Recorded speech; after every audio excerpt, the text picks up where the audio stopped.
Bes, sabi ko sa'yo may kakaiba rito. May ilaw pa sa storage room. Tatawag ako kapag may nakita akong kakaiba.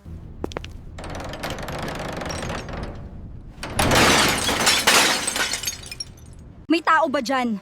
Hindi ako natatakot sa iyo kaya magpakita ka na. Janine, anong nangyari sa iyo? Bakit hindi ka gumagalaw? Hindi ka na humihinga, Janine. Pakisagot naman ako, kailangan kong malaman kung anong nangyari sa iyo ngayon din. Dead na si Janine nung matagpuan ko sa basement ng library. Same night na nag-text siya sa akin na may nakita daw siyang kakaiba sa 8th floor. Tatawag na ba tayo ng pulis? Sabi suicide, pero bakit may hawak siyang Penal Code 1974 edition? Bakit yung book na yun wala sa record na nag-check out siya? At bakit sa basement siya namatay kung ang huli niyang sinabi sa iyo ay nasa 8th floor siya? Guys, hindi siya nag-suicide, wala siyang defensive wounds pero may pinpoint mark sa leeg niya. Parang injection at tinakpan nila kasi ayaw ng admin ng skandal. So may pumatay at may access siya sa library after hours. Tayo na ang maghahanap. Kailangan nating mahanap ang sagot bago pa may mangyaring masama sa iba. Basta hindi ako kasali dyan, ayoko ng gulo. Pinsan ko si Janine, Cleo. Kung hindi tayo kikilos, sila lang din magtatago niyan. Fine, pero kung mahuli tayo ng admin, ako bahala sa CCTV.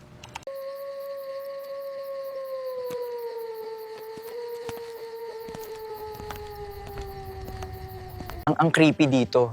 5 years na tong sarado, 'di ba? Pero bakit nga ba 'to isinara? Fire hazard daw pero ang totoo dito namatay ang estudyante 10 years ago. Kailangan natin hanapin ng ebidensya dito bago pa tayo mahuli ng mga gwardiyan na nagpapatrolya sa labas. Tignan nyo to, lahat ng libro dito tungkol sa law at history at kapansin-pansin na lahat ng mga ito ay walang anumang barcode na makikita sa mga cover. May access ako sa library database. Si Janine, nag-check out ng libro 3 days ago pero hindi dito kundi sa main floor. So may naglipat. Or may kumuha sa kanya ng libro galing dito.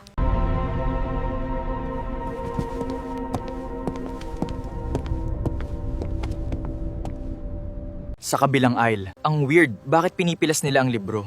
Kasi gusto niyang malaman natin na murder ito at hindi basta suicide noong 10 taon na ang nakakalipas. May motion sensor! Dali! Takbo na tayo! Kailangan nating makalabas dito agad! Minsan, ang mamamatay tao ay nag-iiwan ng lagda, hindi para magyabang, kundi para ipaalala sa atin na ang hustisya ay hindi kailanman na ibigay ng lubos sa mga biktima. Miss Reyes, I heard about your cousin. My condolences. If you need help with your research, my office is always open.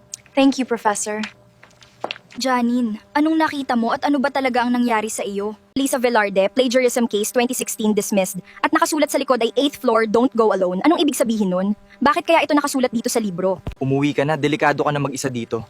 Sino si Lisa Velarde? Yun ang anak ni Prof. Velarde.